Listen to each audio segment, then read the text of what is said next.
여러분 안녕히 주무셨습니까? 참 좋은 아침입니다. 오늘 아침도 팔복을 계속 이어서 제 6번째, 제 6복을 함께 봅니다. 마태복음 8장 말씀 우리 함께 읽겠습니다. 마태복음 5장 8절 말씀 함께 읽습니다. 시작.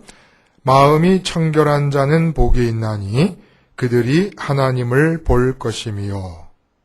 마음이 청결한 자는 복이 있나니 그들이 하나님을 볼 것이미요. 6번째 복은 하나님을 보는 복입니다. 도대체 하나님을 보는 것이 어떻게 복이 될까? 그리고 그 복은 마음이 청결한 사람들이 누리게 되는 복입니다. 하나님을 보는 것과 연관지어서 우리는 보통 생각하기를 하나님으로부터 내게 주어지는 무엇이 다 복이라고 생각하지 않습니까? 건강이다, 형통함이다, 그리고 요셉처럼 총리가 되는 귀하게 되는 일이라든지 이 모든 것들이 다 하나님께로부터 오는 것이요. 그런 오는 것들이 있을 때 복이라고 하는데 이 보는 것이 복이라는 얘기는 우리가 하나님께 시선을 드리는 것인데 시선을 드리는 것이 왜 복이 될까? 하나님을 본다는 것이. 하나님과 봄의 관계에 대해서 우리가 하나님을 본다.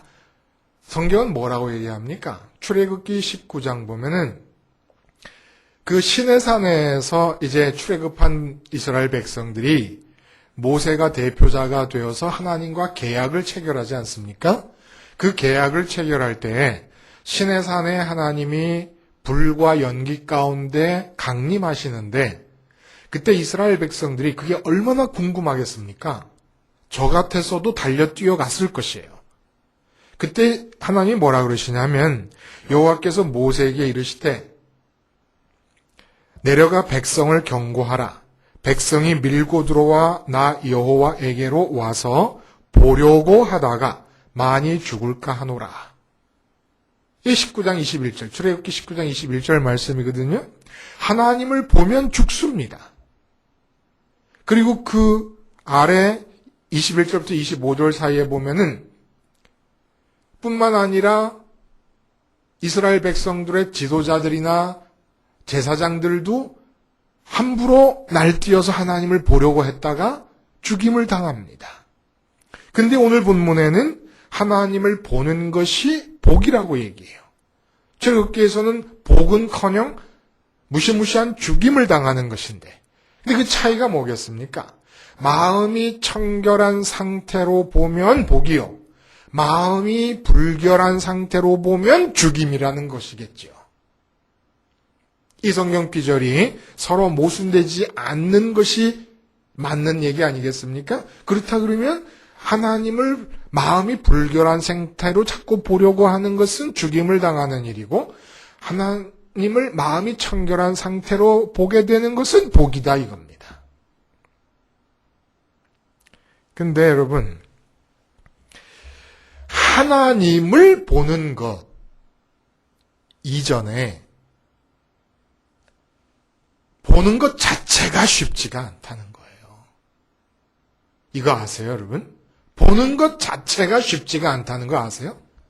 사실 세상을 우리가 시각장애인이 아니면은 다 보고 사는 줄 알지만 실제로 보고 사는 사람이 없습니다. 그래서 예수님께서 바리새인과 서기관들에게 저주를 퍼부으실 때 너희 눈먼 바리새인과 서기관들아 이렇게 얘기하십니다. 눈먼 바리새인과 서기관들아. 그들이 그야말로 청결을 주장하며 살았던 사람들이고 청결을 아주 모델처럼 보여주며 살았던 사람들이에요. 정결 예식을 잘 지켜가면서 율법을 잘 지키면 그게 사람들 보기에 청결해 보이는 정결 예식이라는 게 그거 아닙니까? 행위의 청결. 근데 주님께서 마음의 청결을 얘기하시는데 마음이 청결한 자가 하나님을 본다. 하나님을 보는 것이 복이다. 그런데 보는 것 자체가 어렵습니다. 하나님을 보는 것뿐만이 아니라 본다는 행위 자체가 제대로 봄이 이루어지는 것이 쉽지가 않다는 거예요.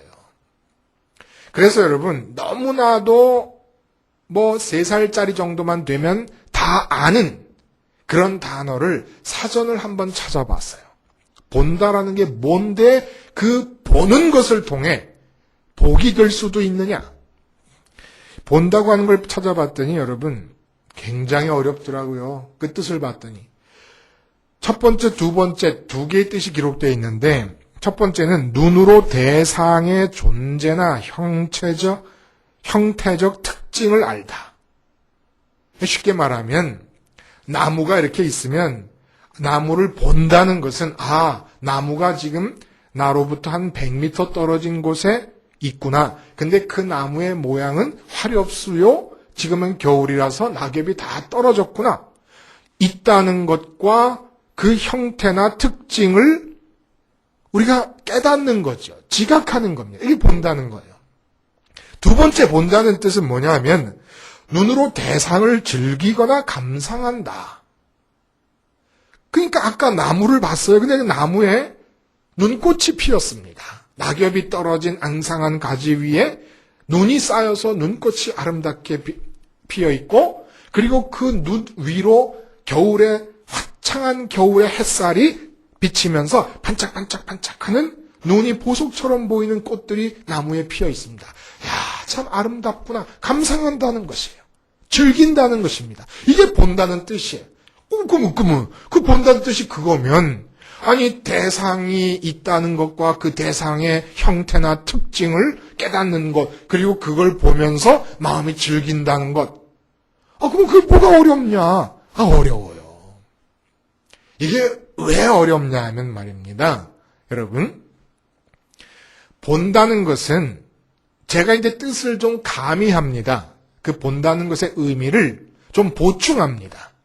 제 나름대로 본다는 것은 보는 나가 그 나무를 볼 때 나무와 나 사이에 다리를 놓는 겁니다.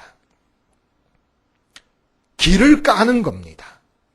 마치 내가 보고 있지 않을 때는 그 나무와 나 사이에 강물로 막혀 있듯이 아무 관계가 없습니다. 강남과 강북처럼 다리가 없을 때 강남과 강북이 무슨 상관이었겠습니까?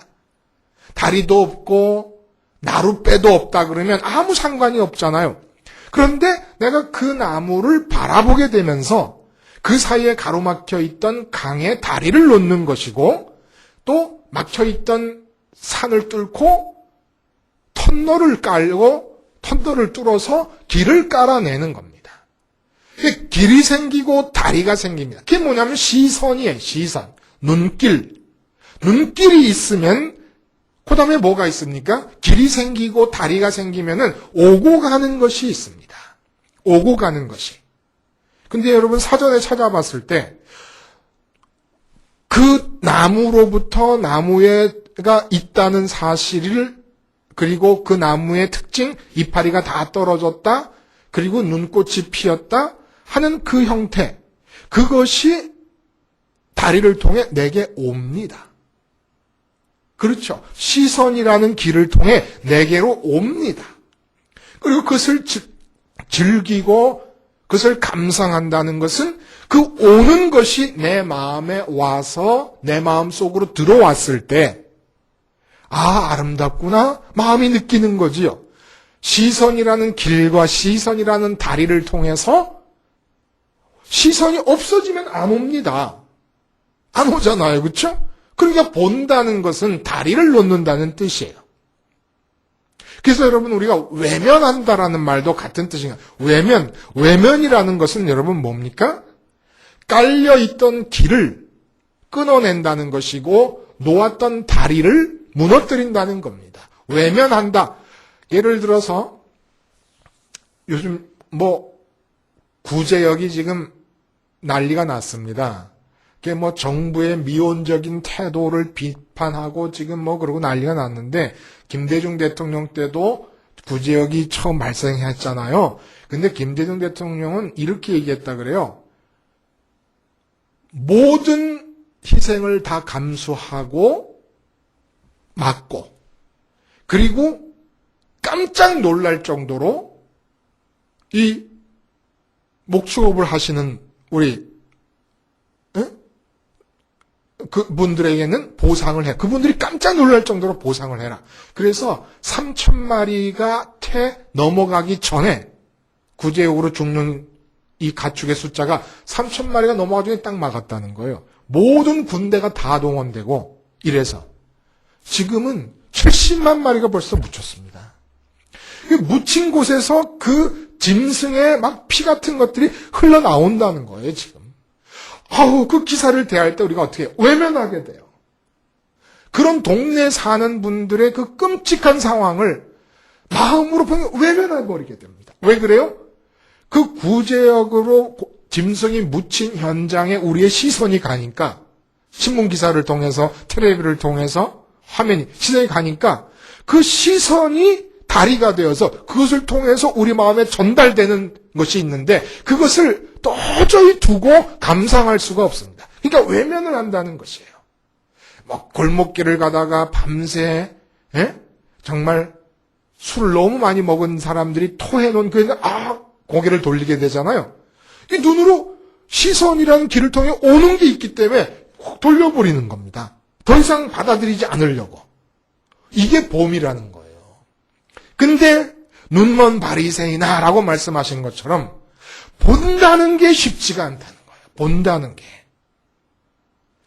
보고 있는 상태에 머물러 있기가 쉽지 않다는 거예요. 예를 들어서 길을 갑니다. 겨울철인데 아름다운 꽃이 한 송이 발견됐습니다. 희한합니다.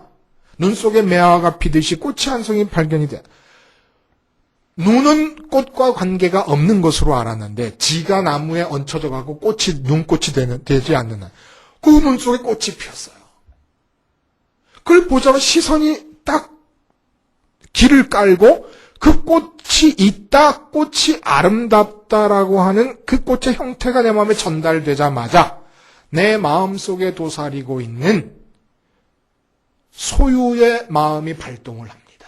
그래서 시선이라는 다리를 따라서 그 꽃을 향하여 소유의 마음이 갑니다. 이제 오는 것이 중단되고 갑니다. 여기서 봄은 끝납니다. 시선을 통해서, 시선이라는 다리를 통해, 시선이라고 하는 교각을 통해서 오는 것이 아니라 내 마음으로부터 가기 시작할 때 봄은 끝난다는 것이에요. 본다는 행위는 더 이상 생기지 않는다는 겁니다. 이 말을 우리가 좀 더 구체적으로 이해하기 위해서 이어령 씨의 에세이 하나를 우리가 떠올려 봐요. 에세이의 제목이 뭐냐 하면 물끄러미 바라보는 것이라는 제목입니다. 물끄러미 바라보는 것. 이 에세이의 주제는 시를 짓는 사람들, 시인들의 시각을 주제로 삼는 것. 어떤 시각이어야 하느냐. 사물을 바라볼 때 그 사물에 대한 통찰력을 통하여 시의 언어를 만들어내야 되는 시인들이 도대체 어떤 시각이라 해야 되냐? 물끄러미 바라보는 시각이라 해야 된다 이겁니다. 이게 물끄러미 바라본다는 것을 말하기 위해서 이분이 그 어부사시사 있지 않습니까? 여러분 윤선도의 어부사시사 중에서 어부사시사가 4계절을 테마로 해서 각 계절마다 10수의 시조가 있잖아요. 근데 봄노래, 봄에 관한 시조 중에 첫 번째 노래의 마지막 귀절을 인용합니다. 그 마지막 귀절이 뭐냐 하면 강촌의 온갖 꽃이 먼 빛에 더욱 좋다라는 귀절이 나와요. 강촌의 온갖 꽃이 먼 빛에 더욱 좋다. 이 먼 빛이라고 하는 것을 물끄러미 바라보는 것이라고 이분은 나름대로 표현을 한 것이 먼 빛에 더욱 좋다. 그리고 이 먼 빛에 그러니까 봄이 왔습니다. 봄이 와서 이 앞에 강에 안개가 걷히고 뒷산에는 햇빛이 내리쬐니다. 배를 띄어라, 배를 띄어라, 배를 띄어라. 그래서 배를 타고 강가를 노니는데, 강에서 뱃놀이를 하는데, 이 배를 타고 저쪽 강둑 너머에 보니까 꽃이 피기 시작하는데 멀리 보입니다. 멀리 보이는 그 강둑의 온갖 꽃이 너무 아름답게 느껴집니다.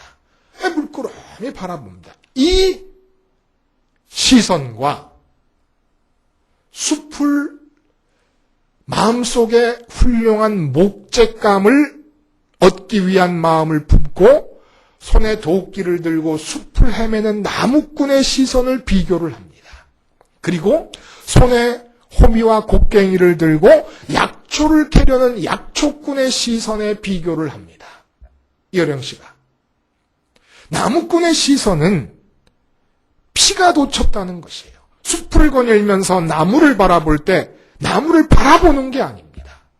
마음속에 목재감을 품고 있기 때문에 목재감을 찾아야 된다는, 목재감을 갖고 싶다는 마음을 품고 있기 때문에 이들의 시선은 먼 빛에 더욱 좋다라고 하는 물끄러미 바라보는 시선이 사라져버리고 더 이상 보지 않고 이들은 찾고 있는 거예요. 찾고 있는 거예요. 그리고 이 시선을 이어령 씨는 파괴의 시선이라고 얘기하면서 이렇게 인용하고 있습니다. 여러분, 제가 인용을 했는데 한번 들어보실래요?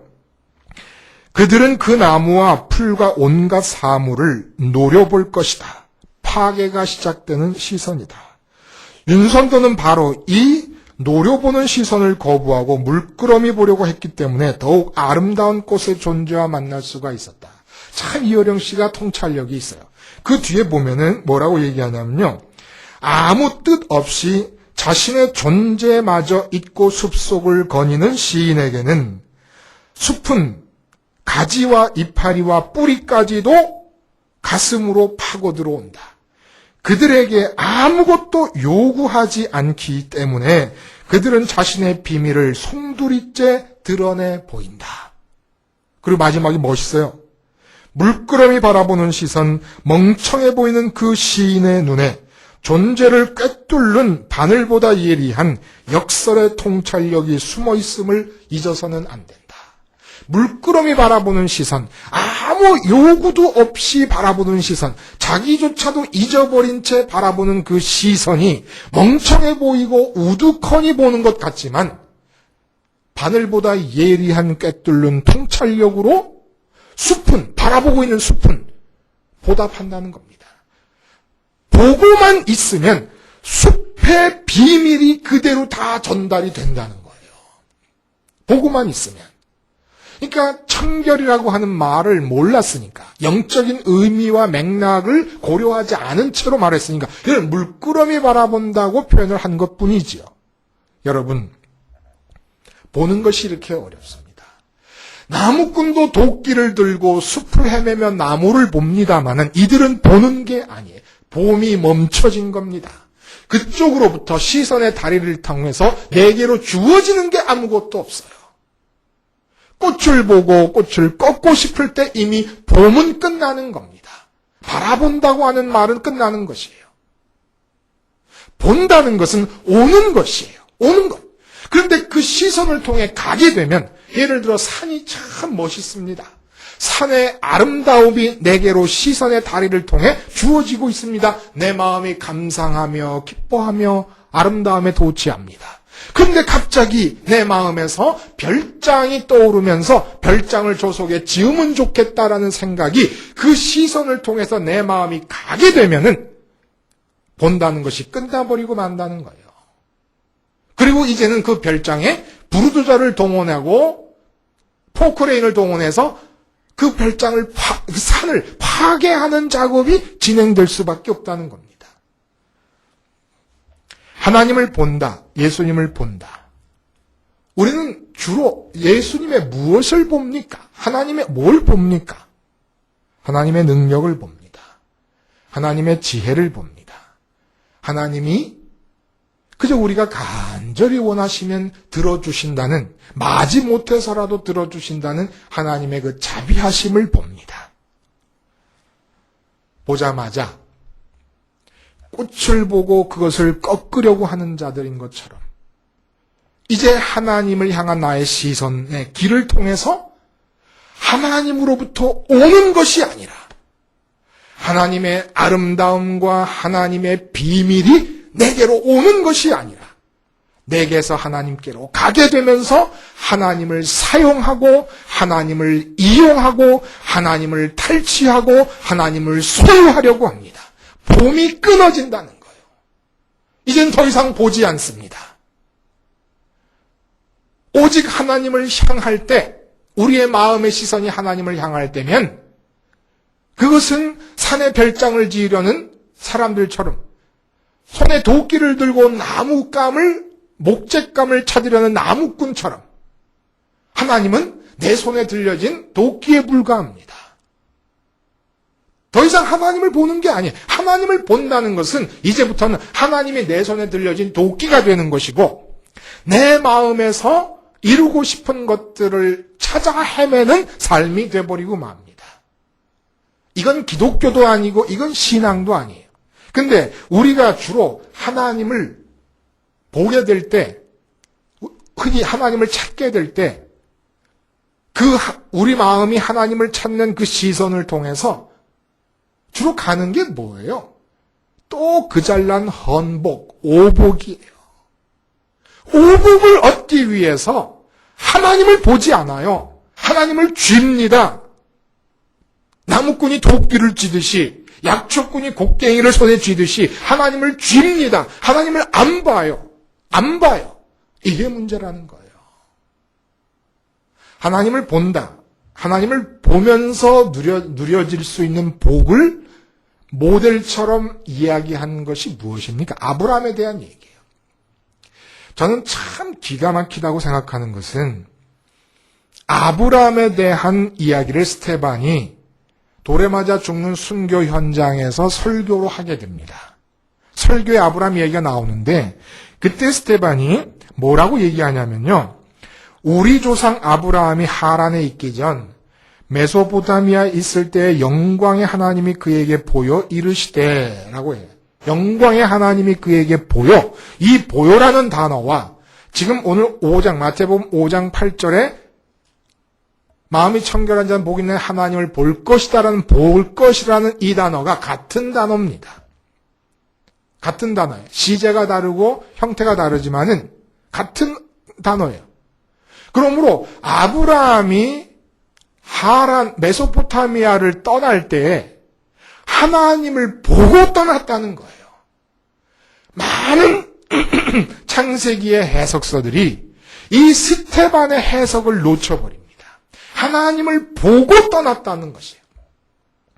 아브라함의 삶은 전체적으로 그러므로 하나님을 보는 삶이었던 것을 스테반은 성령의 인도하심을 통하여 깨닫고 아브라함을 봤던 거예요. 보는 삶이었습니다. 보는 삶이라는 게 무엇이에요, 여러분?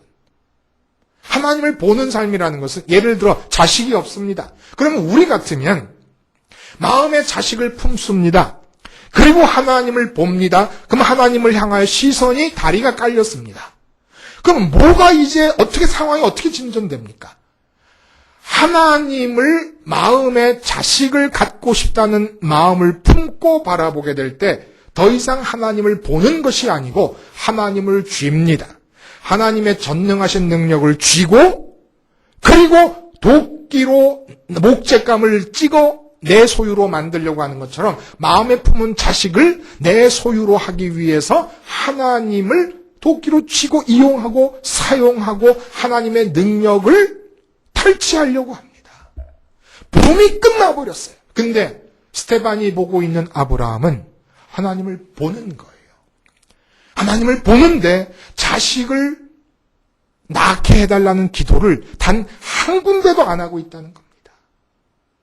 내 마음에, 내 상황에 필요한 것을 마음에 품고 하나님을 본 적이 없기 때문에 아브라함은 본 것이에요.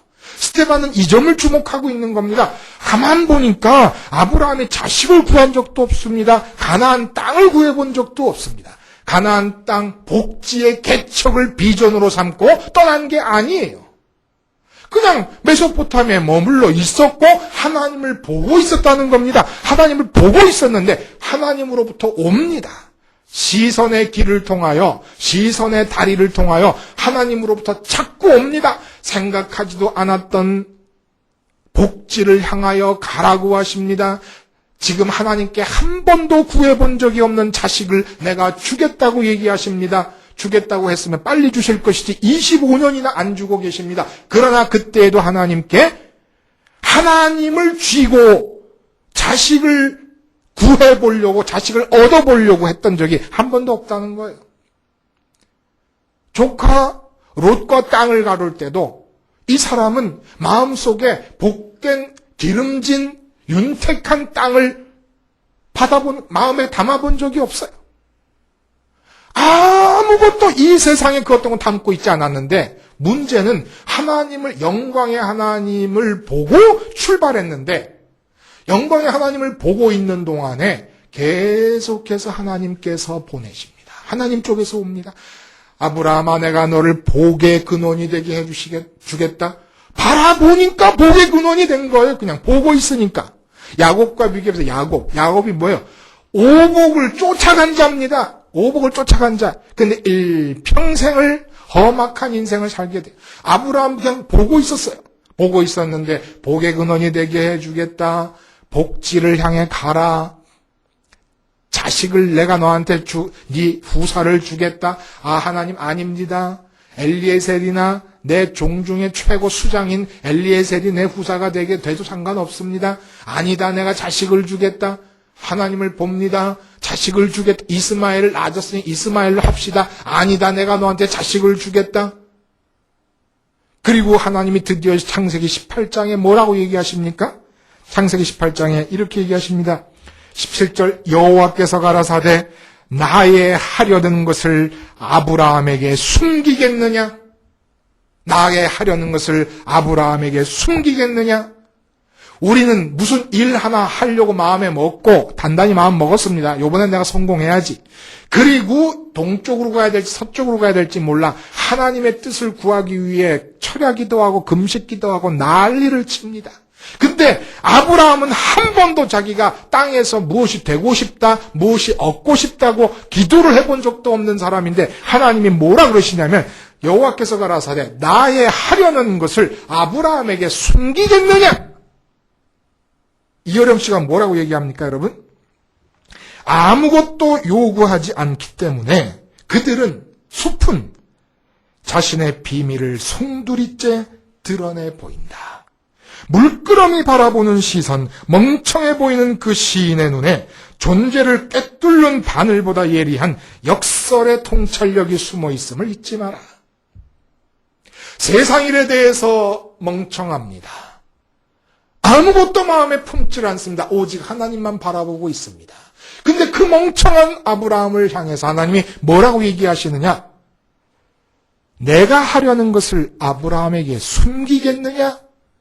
우리는 하고 싶은 일을 마음에 품고 그렇게 뜻을 알려달라고 난리를 쳐도 점점 더 우리 무중에 기도하면 할수록 이것도 같고 저것도 같고 이 말을 들으면 이 말이 맞는 것 같고 저 말을 들으면 저 말이 맞는 것 같은데 하나님이 그냥 하나님을 바라보고 있는 아브라함에게는 내가 아브라함에게 내가 하려는 일을 숨기겠느냐? 이게 복이 아니면 뭡니까, 여러분?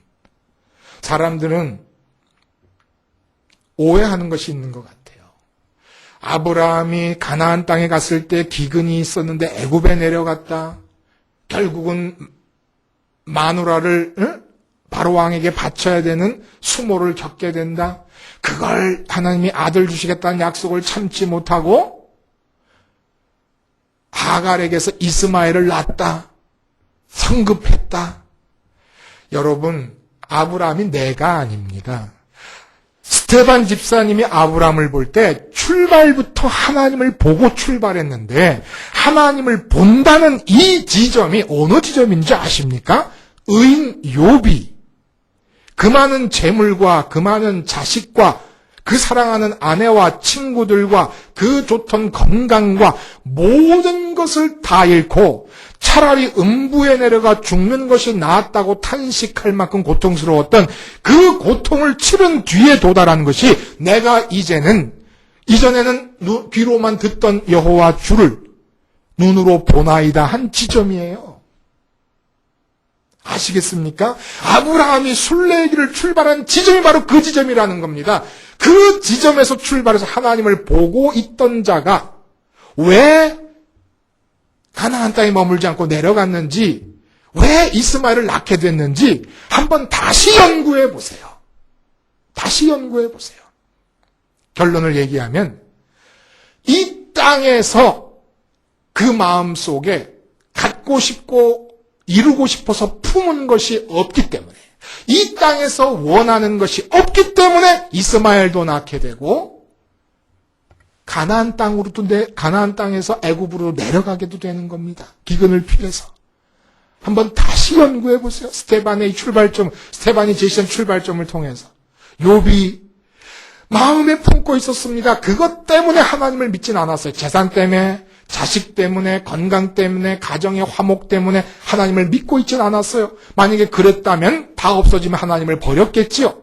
그러나 그것들을 마음에 담고 있었습니다. 그땐 귀로만 들었어요. 다 없어진 뒤에 내 마음에 품을 만한 아무것도 없는 상태에서 하나님을 보게 됩니다. 그 감격을, 그 한마디, 내가 이전에는 주를 귀로 듣기만 했더니 이제는 눈으로 배움나이다라는 이 한마디의 감격 어린 고백을 위해서 욥기는 42장까지 그 끔찍하고 지루한 이야기를 해나가는 겁니다. 어느 지점에 도달하기 위해서? 하나님을 보는 복의 지점에 도달하기 위해서. 하나님을 보는 지점에 도달하기 위해서. 이미 보면서 출발했던 아브라함에게는 하나님 속에 있는 모든 비밀을 하나님 스스로 다 드러내십니다. 하나님이 바쁘십니다. 얘야, 이것도 줄게. 아브라함은 괜찮습니다.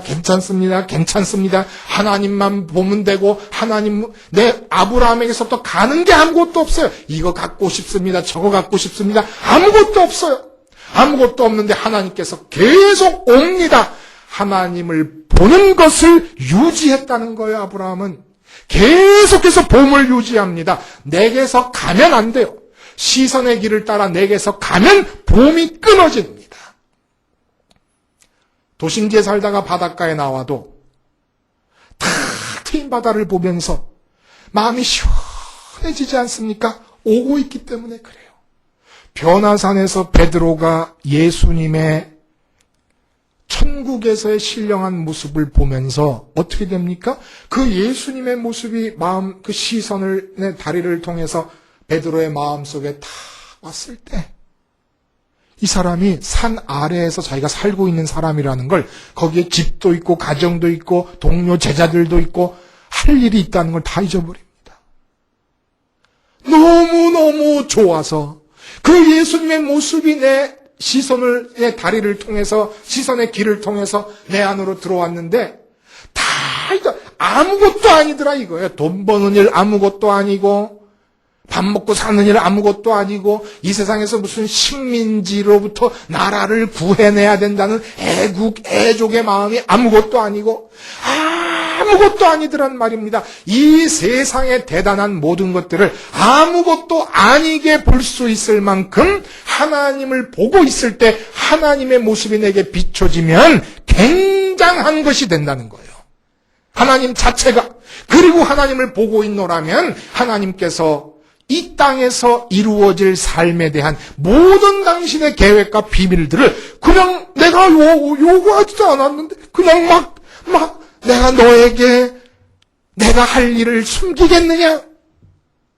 여러분이 홍길동이라면 내가 홍길동에게 내가 할 일을 숨기겠느냐? 어떤 사람? 우두커니 세상에 대해서는 바보같이럼 아무것도 원하는 게 없는 사람인 것처럼 하나님을 우두커니 바라보고 있는 사람에게 하나님께서 내가 너에게 내가 할 일을 숨기겠느냐? 그리고 숨기지 않았더니 나타난 게 복의 근원이 되게 해주겠다. 그래서 주님께서는 하나님을 바라보는 것이 복이다 얘기하는 겁니다. 근데 우리의 마음이 뭘 바라보고 있습니까? 우리 마음에 품은 게 있어요. 세상의 오복을 품고 있습니다.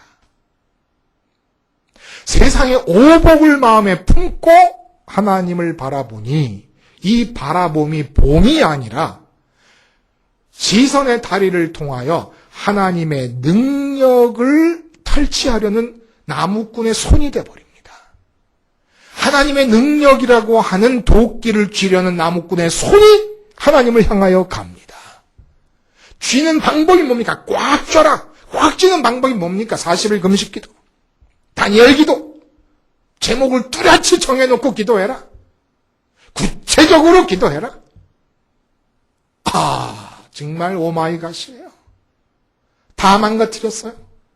이영 씨가 나무꾼의 시선을 숲을 파괴하는 시선이라고 얘기했습니다. 변화산에서 베드로가 경험한 그 하나님의 아름다움이 내 시야에서 사라져버리게 합니다.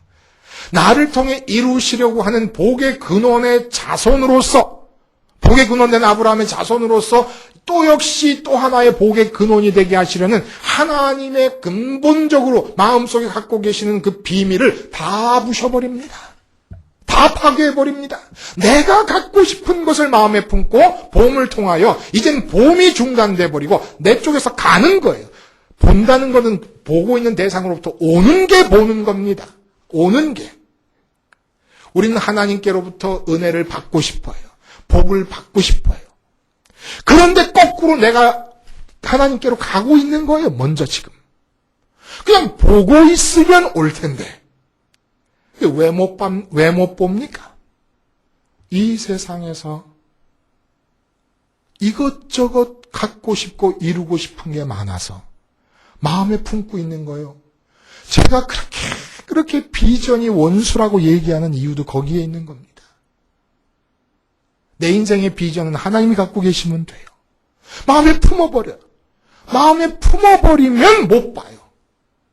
왜? 내 마음에, 내 안경에 마치 돼지고기 삼겹살 먹을 때 기름이 튀어가지고 방울방울 맺혀 있습니다. 잔잔하게 운무처럼 맺혀 있어요. 그때 모르고 종이를 쓱 닦았다가는 기름이 확 번져버려서 아무것도 안 보여, 안경이. 그런 것처럼 내 마음이 이 세상 삼겹살 기름들이에요. 돼지고기 먹는 것처럼 구워 먹는 거예요, 지금. 마음에서 불불 끓어오르는 겁니다. 그걸 갖고 싶어가지고. 기름이 튀겨가지고 마음이 완전히 불결해져 버린 겁니다. 여러분, 청결이 뭐라고요? 제 나름대로 그렇게 생각해요. 놓여져야 할 것이, 놓여져야 할 곳에 놓여져 있는 것이 청결입니다. 아무것도 없는 게 청결이 아니에요. 그럼 가구고 뭐고 다 없애고 하얀 석회로 칠해버리면 청결한 거가 그게 아니죠. 놓여져야 할 것이 놓여져야 할 곳에 놓여져 있는 것이 청결입니다. 목욕탕 바닥에 새로 산 신간 서적이 놓여져 있어요. 떨어져 있어요. 청결이 아니에요. 책도 깨끗하고 목욕탕 바닥도 깨끗해도 두 개가 붙으면 불결이 됩니다. 금방 한 햅쌀밥, 하얀 쌀밥이 있습니다. 밥그릇에 담았습니다. 그걸 화장실에 놔둡니다. 그러면 불결이 됩니다. 밥도 깨끗하고 화장실도 깨끗합니다. 그런데 아주 사람 속에서 나오는 배설물이 더럽습니다. 그러나 변기에 놓여져 있어서 내리고 변기에서 사라져버리면 변기에 놓여져 있는 것을 불결하다고 한 사람은 아무도 없어요. 오물인데도 불구하고 놓여져야 할 것이 놓여져야 할 곳에 놓여져 있으면 청결이에요. 근데 마음에는 뭐가 놓여져야 됩니까? 시선을 통해서 오는 하나님 말고는 이 세상에 그 어떤 것도 놓여져서는 안 되는 것이 마음입니다. 그러므로 마음에 자식이 들어오면 마음이 불결해지는 것이고 오복이 들어오면 불결해지고 아내와 남편이 들어오면 불결해지는 것, 내 인생에 노후가 들어오면 불결해지는 것이죠.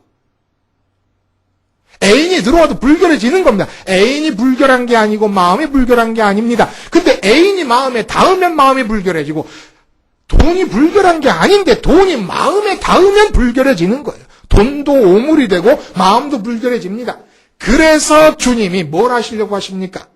이 하나님을 바라보는 복을 주시려고 십자가에 달려 죽으시기로 작정하시는 거예요. 십자가에 달려 죽으시기로. 내 마음에서 품어지고 있는 가정과 나라와 국가와 내 인생의 형통과 재물과 건강과 모든 것들이 마음에 품어져 있는 것이 보일 때마다 그것을 십자가로 대체해버리라는 거예요. 다 대체해버리라는 겁니다.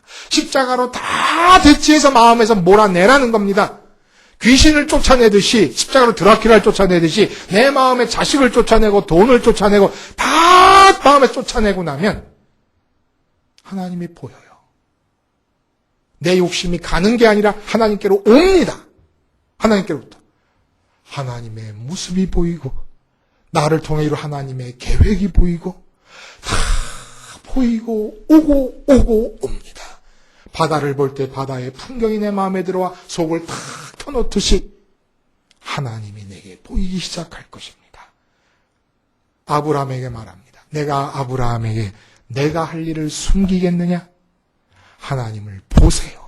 십자가로 내 마음 한복판에 심어서 어느 한순간도 십자가를 빼지 말고 있음을 통해서 내 마음을 더럽히고 있는 불결하게 하는 모든 세상의 오복들을 다 마음에서 몰아내. 원하지 마세요. 다 몰아내면 하나님을 볼 수 있게 될 것이에요.